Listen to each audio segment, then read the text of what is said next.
Good morning, students. Today we will start the first chapter of history, that is rise of British rule in India. We have already discussed about the location, size and the physical features of our country. Right?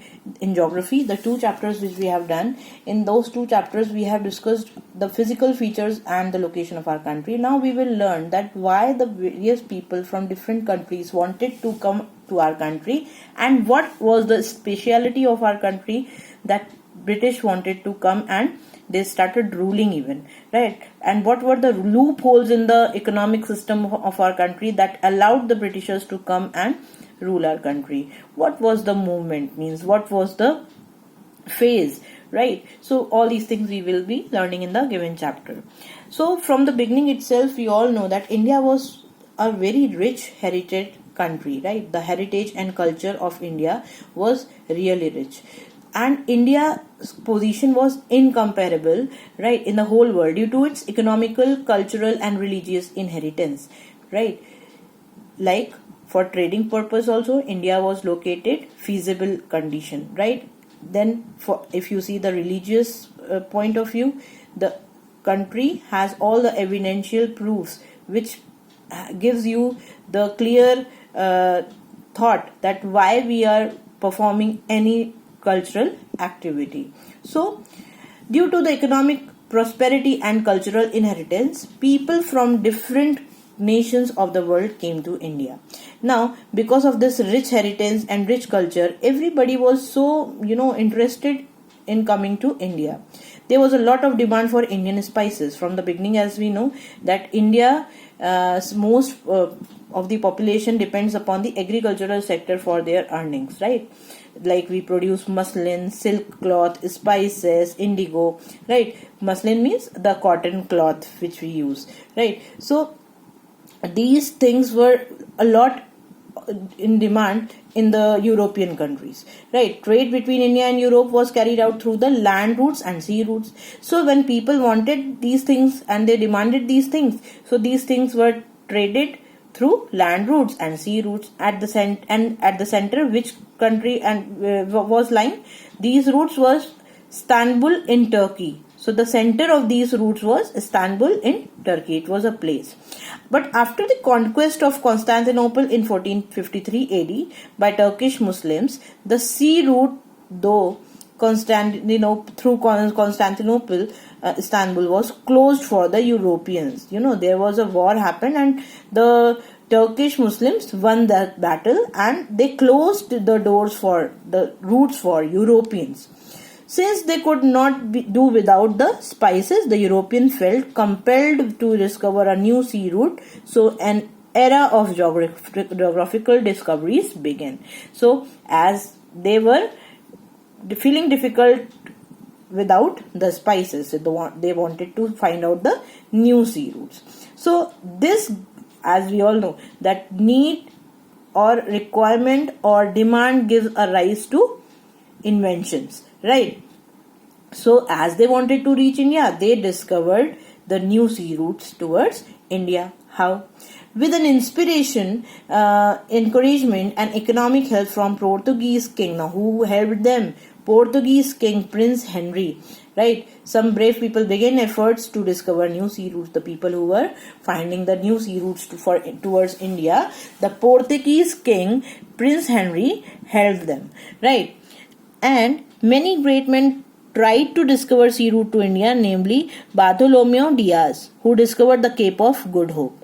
From the beginning itself, it has been seen in history, the routes which were found, some of them they were misguided and they were misbelieving that whatever they have found, like you will learn it later on also, that some of the misconceptions were seen in the various economists. Right. With the economic assistance from the King of Spain, Christopher Columbus began his adventure. Now, the King of Spain helped the Christopher Columbus to find out the new sea route. He started finding and he stopped at an island. Now, when he started finding the sea route, he stopped at an island.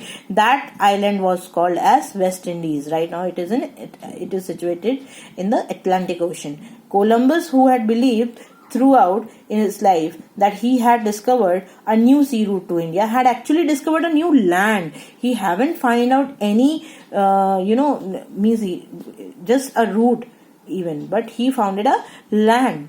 That land was, and this clarification as it was given by Amerigo Vespucci. So the later on that land particular land was called as America. So simply, if we say Columbus had find out a route towards America, then you need to understand some facts, right? Like initially King of Spain Christopher Columbus, when he began to find new sea route, he stopped at an island presently known as West Indies, situated in the Atlantic Ocean, and Columbus believed that he had discovered new sea route to India, had actually discovered a new land, right? And as this clarification was made by Amerigo Vespucci, this new land was called as America.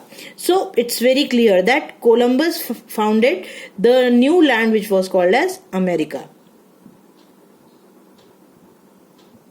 Later on, the Portuguese sailor Vasco da Gama discovered the sea route to India in 1498 AD. When he reached Calicut in the western coast of India, when he started his search, he first reached to Calicut in the western coast of India. He was welcomed by the King Zamorin and allowed to carry out the business there. And this is considered as an important event in the world, as this opened the doors for other Europeans also to come to India. So if it is asked that who discovered the sea route to India, your answer should be Vasco da Gama in 1498 AD. Now we will discuss about the arrival of Europeans to India and how the British established the trade centers in our country. So now we all know that the Portuguese sailor Vasco da Gama reached India for the very first time, right? He was the first outsider, or you can say first person who came to India for the purpose of trade. The Portuguese were the first to arrive in India for trade after the discovery of the sea route to India.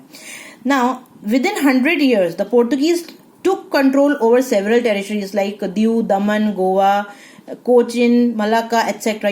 Means these places were not under the governance of India. Even till, if you see, in 1980s, I think Goa has got the governance of India, right? Till then, it was under the Portuguese rule, right? Diu, Daman, these all places comes under Portuguese rule. So they means when they came to our country, initially they started taking control over these several territories, right? Inspired by Portuguese success in trade, the Dutch from Holland and the Danish from Denmark arrived in India for trade. You must know the owners of L&T, the L&T which like Larsen and Toubro, they are these people only, Dutch and Danish. They established this main MNC, right? So the English traders established the East India Company to carry out trade with India.